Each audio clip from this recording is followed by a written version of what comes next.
بسم اللہ الرحمن الرحیم۔ آج کا ہمارا سبق ہے لغت العرب 53 نمبر سبق ہے التضمین العجیب۔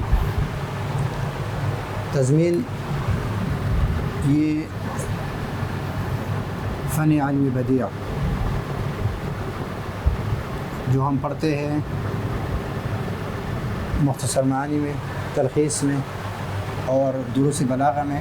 علم بدیع میں تضمین ہم پڑھیں گے کہ تضمین جو ہے یہ علم بدیع کی ایک صنعت ہے۔ اس میں شاعر جو ہے کسی اور کے کلام کو لے کر اپنے کلام کے ساتھ اس طرح ملا لیتے ہیں کہ کوئی اس میں یہ فرق نہیں کر سکتے، یہ امتیاز نہیں کر سکتے کہ یہ کلام اس شاعر کا ہے یا کسی اور کا ہے، یہ فرق اس میں نہ ہو۔ تو اس نے بھی یہاں پر، اس شاعر نے بھی یہاں پر کچھ عجیب قسم کی تضمین کی ہے کہ اس میں بالکل فرق نہیں آ رہا۔ یہاں پر پہلے قصہ یہ ہے کہ ایک شاعر ہے، اس نے ایک کتے کے پلے کو، کتیا کے پلے کو مارا، تو اس کا جو دشمن ہے ایک شاعر، اس نے یہ اشعار لکھ کر اس کتیا جس کے پلے کو اس شاعر نے مارا تھا، اس کتیا کے گلے میں اس پرچے کو ڈال دیا اور اس کتیا کو وزیر کے باپ کے پاس چھوڑ دیا۔ جب اس سے وہ پرچہ لیا گیا اور اس پر لکھا ہوا تھا، یہ اشعار لکھے تھے کہ حیث بیسا نے ایک کمزور اور ناتواں پلے کو مارا ہے اور رات کے وقت اور شعر میں یہ کیا ہے وہ کیا، اور پھر یہ دو شعر جو ہے یہ دو شعر، یہ اپنے شعر کے ساتھ یہ دو اشعار ملا دی ہے۔ یہ دو اشعار جو ہے عرب کی ایک عورت ہے، ان کے اشعار ہے کہ اس کے بھائی نے اس کے بیٹے کو مارا تھا، تو اس وقت اس بوڑھیا عورت نے یہ دو اشعار پڑھے تھے۔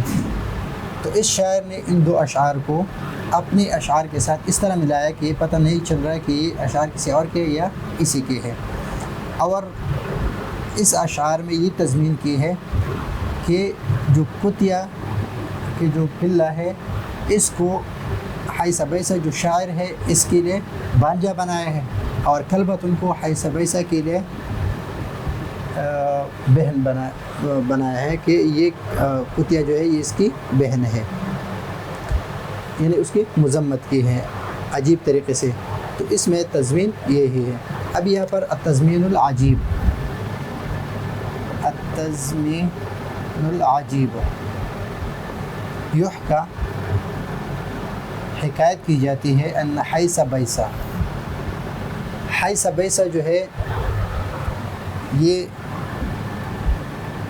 ابو الفوارس شہاب الدین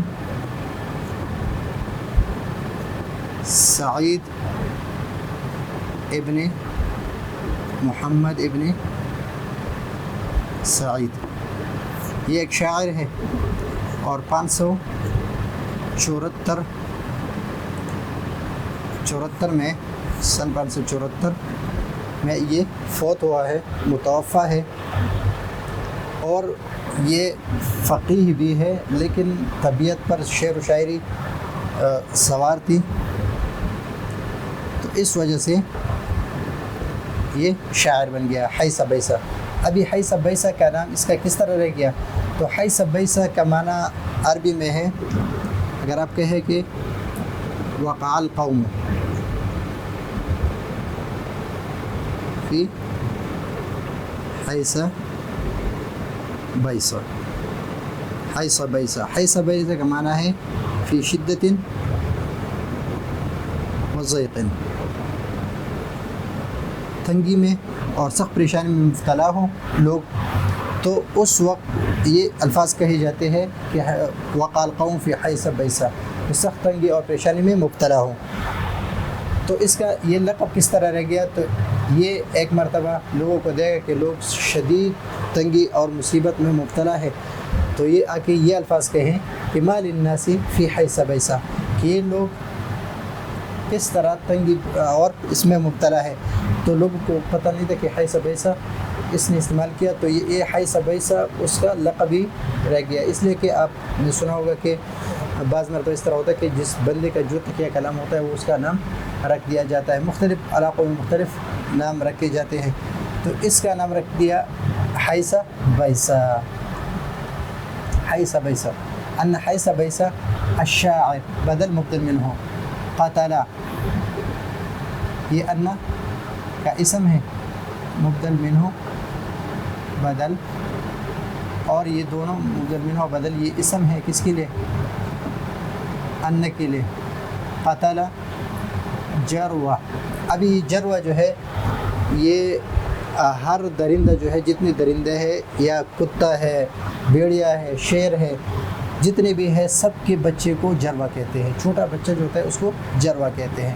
اور یہ جرون قتل جروہ، جروہ کلبتن، کلبتن جروہ. تو یہ جروہ یہ مضاف ہے اور یہ مضاف الیہ ہے، اس کے لیے جروہ کلبتن. تو کلبہ کے بچے کو، کلبہ کتیا کے بچے کو قتل کیا. ابھی جروہ میں آپ جروہ بھی پڑھ سکتے ہیں، جروہ بھی پڑھ سکتے ہیں اور جروہ بھی پڑھ سکتے ہیں.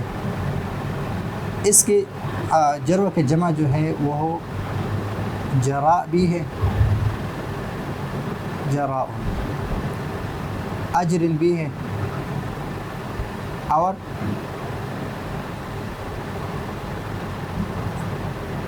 یہ اجرا بھی ہے،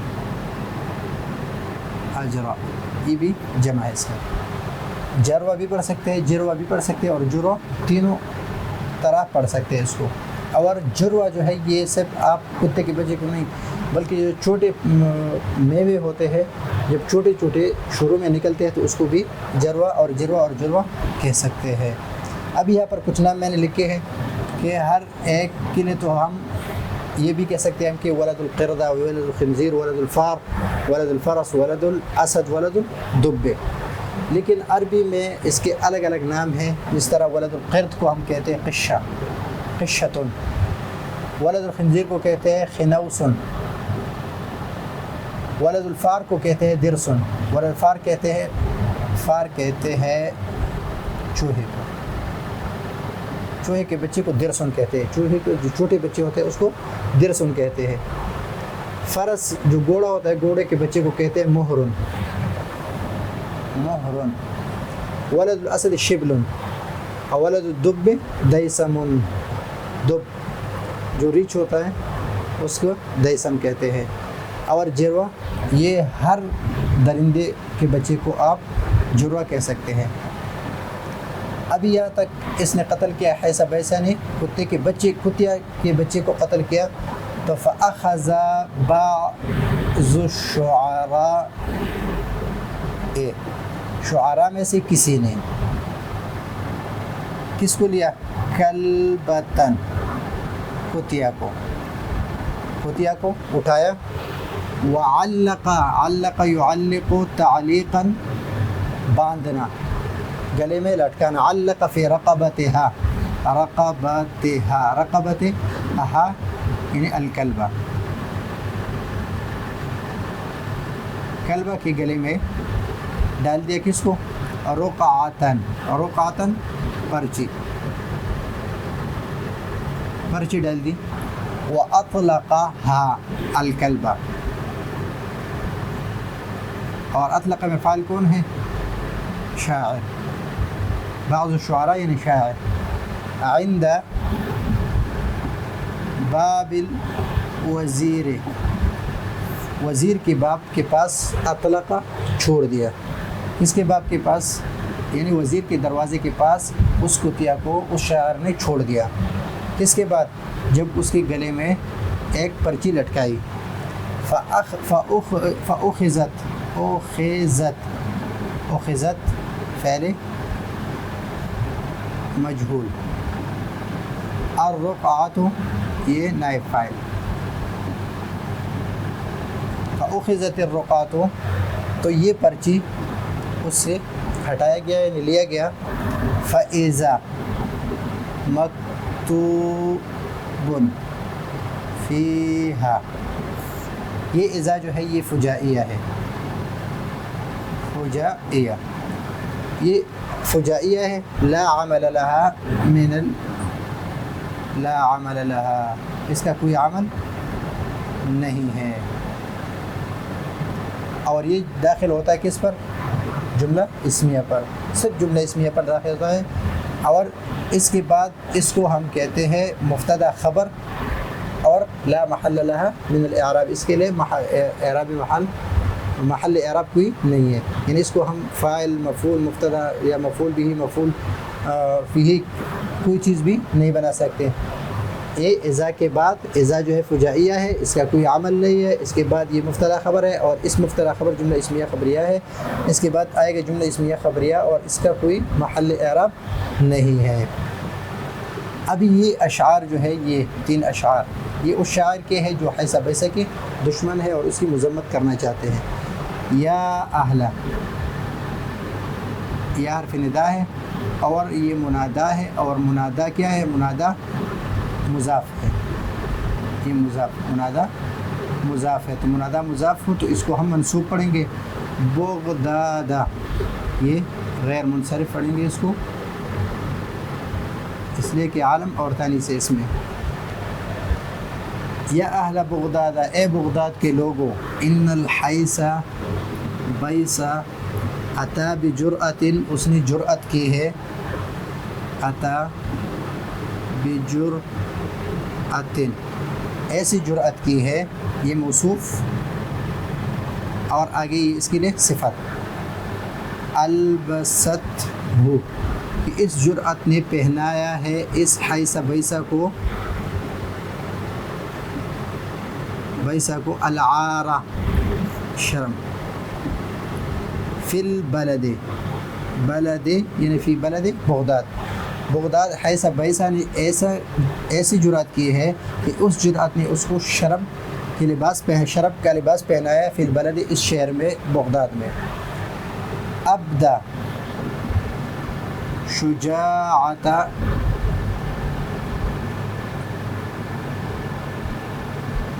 ابدا شجاعتن، ابدا شجاعتن، کہ اس نے ظاہر کیا ہے اپنی دلیری کو، باللیل، رات کو، رات کے وقت. مجترئن، ابدا میں جو ہو ضمیر ہے وہ ذوالحال ہے، اور مجترئن یہ حال ہے، اس سے اسی حال ہے.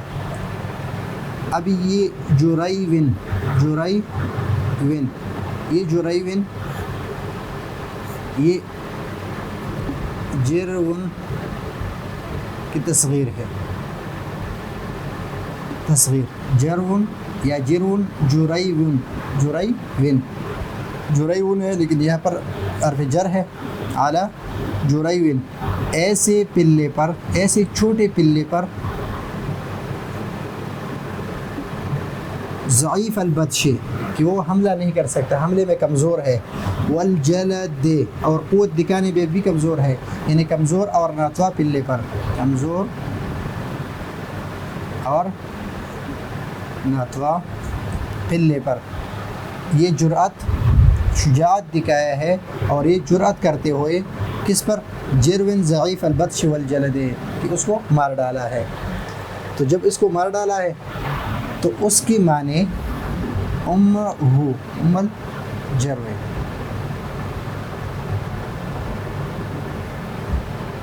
یعنی چھوٹے پلے کے معنی فانشدت امہ، اس کی معنی ابیلق،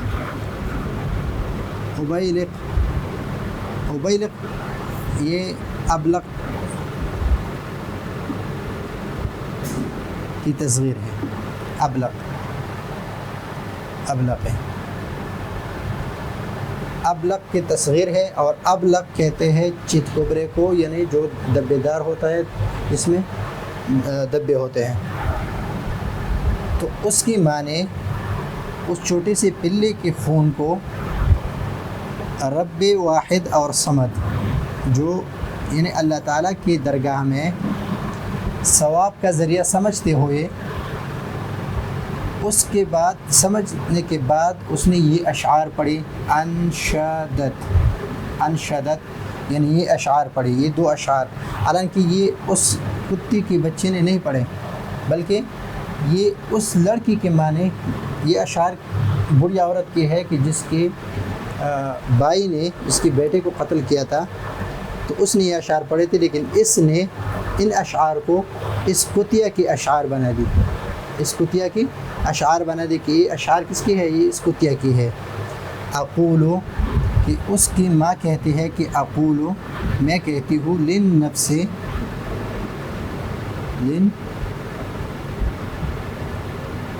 نفس اپنے نفس کو، میں اپنے نفس کو کہتا ہوں تأسین تسلی کے لیے، وتعزیتاً اور ہمدردی دکھانے کے لیے، یعنی میں اپنے صبر اور تسلی دینے کے لیے اپنے نفس سے کہتا ہوں احدا یدی اصابتنی، مجھے تکلیف پہنچائی میرے ایک ہاتھ نے، ولم ترد، اس نے ارادہ نہیں کیا تھا، غیر ارادی طور پر میرے ایک ہاتھ نے مجھے تکلیف پہنچائی ہے، میرے ایک ہاتھ نے تکلیف پہنچائی ہے، یعنی میں اپنے نفس کو یہ تسلی دیتا ہوں کہ میرے ایک ہاتھ نے مجھے تکلیف پہنچائی ہے اور غیر ارادی طور پر ہے، یہ ارادہ نہیں کیا تھا۔ اور یہ دونوں ہاتھ کیوں کہہ رہا ہے کہ ایک بھائی ہے اور ایک بیٹا ہے۔ کلاہما خلف، کہ دونوں خلف ہے، جانشین ہے۔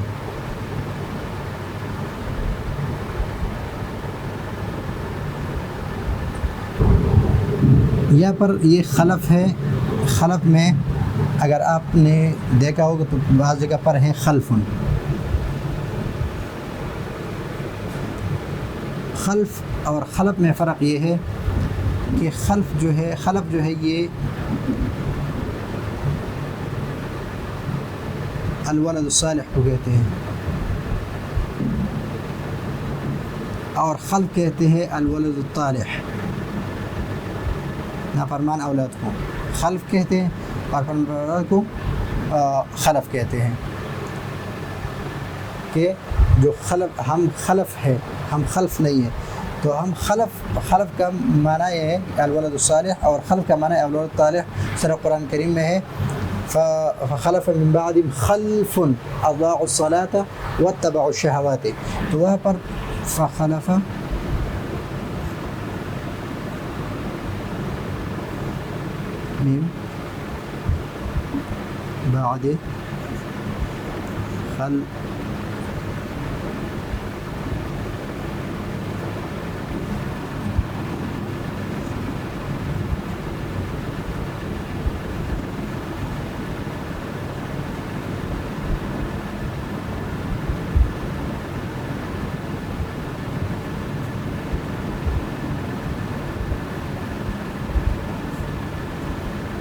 واتبعوا الشهوات، فخلف من بعد خلف اضاعوا الصلاة واتبعوا الشهوات۔ تو خلف کہتے ہیں الولد الطالح کو، الخلف کہتے ہیں ولد الصالح کو۔ ایک ہے خلف، ایک ہے خلف۔ خلف کہتے ہیں مختلف کو،